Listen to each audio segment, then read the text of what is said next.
Fear, hate, violence, lies and deceit, a deadly pandemic, the United States Capitol ransacked by Americans, democracy under siege. Welcome to the State of the United States 2021. I'm Scott Paradis. While a new administration rightly calls for civility, I'm here to tell you the unvarnished truth about the State of the Union. We have dug ourselves a deep hole, and we're still digging. These are dark days in the United States of America. Not brought on by an outside power, a foreign invader. No, rather, we are experiencing rot from within, an assault on truth, fear and hate on a national scale. Before I go on, you may be sifting for party bias. So let me be clear. I believe both political parties, Republican and Democrat, are tools used by the few to take from the many. Power corrupts, the powerful always abuse power. My bias is toward the people. It is us, we the people, who let this abuse happen. Delusions, fear and hate dominate American politics. Through ignorance and selfishness, we have cast a once great nation, an aspirational nation, a nation founded on inspiring ideals, into a dismal state. We Americans love to wrap ourselves in a flag and say how great we are. We're number one. I think it's time you heard we're not number one in any category anyone should aspire to be number one in. The coronavirus debacle and an attack on democracy perpetrated by a sitting president, a political party of enablers, and a hateful mob speak for themselves. Now, beyond the obvious, we have accumulated more debt than any nation in human history. We're closing in on 28 trillion, that's trillion with a T, dollars of federal debt. Debt is a tax on the future. Play now, pay later. I know we Americans say it's not a tax we will have to pay, it's on our kids and our grandkids. Too bad for them. So you know how fast we have been accelerating to greatness. This last administration, in 4 years, accumulated more debt faster than any previous administration in U.S. history. Gotta love those conservative, fiscally responsible Republicans. Democrats never claimed to be fiscally responsible, so the debt orgy continues. Add state and local government debt and pile on an additional $5 trillion. But wait, you say, that $33 trillion and counting is government debt. That doesn't matter. Our personal debt, things like credit cards, auto loans, and student loans, amount to another $16 trillion. And I haven't even mentioned corporate and financial debt and unfunded obligations. Debt is a ball and chain. Play now, pay later. We're number one. Finance, what was once a supporting component of the economy, enabling the real economy, infrastructure, transportation, communication, energy, manufacturing, and so on, finance now comprises 1/5 of the U.S. economy, and it's a closed system.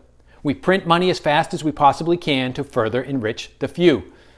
Thousands of people dying every day from COVID-19, and the stock market surges higher. Insurrection, and the stock market surges higher. We're doing great. We are running a trade deficit in excess of $800 billion a year. Print more money, get more stuff. While the government reports unemployment hovering near 7%, we now have more than 100 million able-bodied American adults sitting on the sidelines outside the labor force. The government tells us annual inflation is near 1%. The real inflation rate for things you actually need and buy exceeds 10%. We have 45 million American families on food stamps. 2 out of 3 American adults are overweight or obese. 1 in 3 American adults are addicted to poisons, cigarettes, drugs, and alcohol. We use more drugs in America for everything from recreation to weight loss to stress relief to actually treating disease than any other country. Our health system represents close to 20% of GDP. On a per capita basis, we spend more than every other developed nation in the world by a wide margin. And except in a few areas, we get terrible results. Our healthcare system itself, in a normal non-pandemic year, is the third leading cause of death in America. Life expectancy is on a downward trajectory. Suicides and deaths of despair are growing at alarming rates. We're number one. Right now, the United States has more than 2,300,000 men, women, and children behind bars. We account for nearly 1/4 of all imprisoned human beings on the planet. On a freedom index ranking all countries based on such factors as rule of law, security, rights, sound money, and so on, the United States doesn't even break the top 15. We're doing great. Recently, Transparency International, a global coalition against corruption, ranked the United States as 23rd. In the neighborhood of Bhutan and Chile, more corrupt than the United Arab Emirates, and we're sinking in those rankings fast. If that isn't enough, now the big one. Healthy, productive, prosperous relationships, communities, and societies are built on a foundation of trust. With an assault on truth, the United States, at home and abroad, ranks among the least trusted and trustworthy of all major nations in the world, less trustworthy than China, India, and Saudi Arabia by a wide margin, and even Argentina. We are rolling in the muck with such stalwarts of trust and integrity as Russia. Plato observed, "Whatever deceives men seems to produce a magical enchantment." America is certainly enchanted, as it is greatly deceived. 30 years ago, I read a prediction that the United States would stand alone as a pariah nation on the world stage. I didn't believe it. But now, here we are. Welcome to America in 2021. These United States, are in a mess. A mess. The state of our union is precarious at best. Americans fundamentally misunderstand politics. Unless we carefully guard against human nature, politics always becomes a game of taking from the many to enrich the few. Awash in lies, the many are easily deceived and pitted against one another. Divide and conquer is the political strategy. Fear and hate are the political weapons. Knowing we love to play the victim, politicians, masters of misdirection, spin people up over hot-button social and economic issues. Immigrants, guns, abortion, race, taxes, while the few consolidate wealth and power. It's working great. Every man for himself. People gladly jump on the fear and hate victim bandwagon. It gives them someone to blame. I'll tell you who's to blame. It's us, me and you. There it is. There's the unvarnished truth. The decline of these United States is accelerating because of us. Because we, the people, refuse to see what's happening right before our eyes. Instead of facing the fact that succeeding is up to us, all of us together, we play the victim and run from responsibility. We forfeit our power. We give it away because the responsibility of power is too great for most of us to bear. We give power to the bold so we don't have to be responsible. We can blame someone else. Making America great again. Much is required to fix America, to get us on the right track. But progress hinges on us. The enemy is not them, people who don't look like me and sound like me. The enemy is within. We need to open ourselves to grace. We need to rebuild trust. If we can trust each other enough to come together, we can figure this out. How? First, we must get off the fear and hate victim train. We must stop clinging to delusions, feeding self-righteous hubris.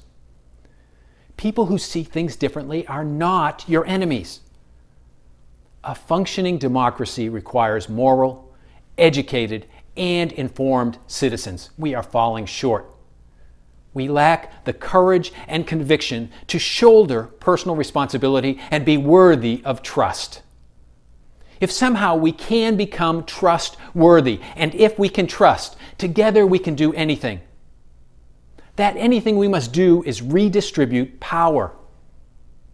Politicians are hired by a few to consolidate power for those few. Our politicians do an extraordinary job.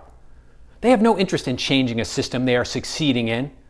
So I propose a constitutional convention to fundamentally reshape public service and redesign our election process. No more career politicians who are easily bought and paid for by corporate interests. And we must fundamentally reform our corporate system. Malfeasance abetted by legal but corrupt corporate practices allows the powerful to pillage and plunder anonymously at will. We must stop the few from stealing from the many. Democracy only works if we empower the people. The United States of America was founded on ideals of freedom, justice, and opportunity, equal treatment under the rule of law. These ideals mean nothing if we all don't have a stake, if we don't do our part, and if we don't have a common view of reality. Trust is broken, the result of political misdirection to concentrate wealth and power. It's as simple and as complex as that. Civility would be a good start, but America's politicians and politics are entrenched. Every administration and every Congress continues to play musical chairs with disastrous results. If we are interested in saving these United States, we must do something bold, and we must do something now. Change ourselves, then purge the corruption.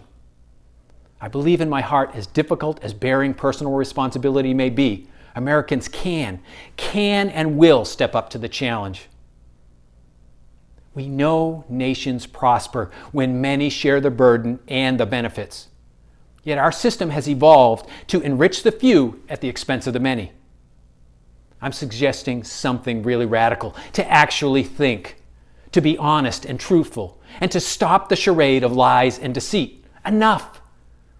We need people who can and will think, people with the courage to bear the burden of responsibility and stop blaming the powerless. If you really want America to be great again, don't expect politicians to fix things. It's not going to happen. Of the people, by the people, for the people. It's up to us to change. Saving America requires we change. Extraordinary men have tried to guide us to overcome fear and hate before. Jesus Christ, executed. Abraham Lincoln, assassinated. Mahatma Gandhi, assassinated. Martin Luther King, assassinated. Overcoming fear and hate is not easy. No one is standing on the moral high ground to show us the way. It's up to us to do the right thing. We must gather the courage to claim and use our power, not for wealth and privilege like the elites, but for good. We must act and act together. If we don't act, if we don't come up with the courage to connect and collaborate, to trust, to remake this fragile democracy, then it's not, may God bless America. It's, may God have mercy on us all. I'm Scott Paradis, a politically unaffiliated and perhaps naively hopeful American. If you think other people need to hear this, please share this video. Mine is a voice in the wilderness. I need your help to amplify this message.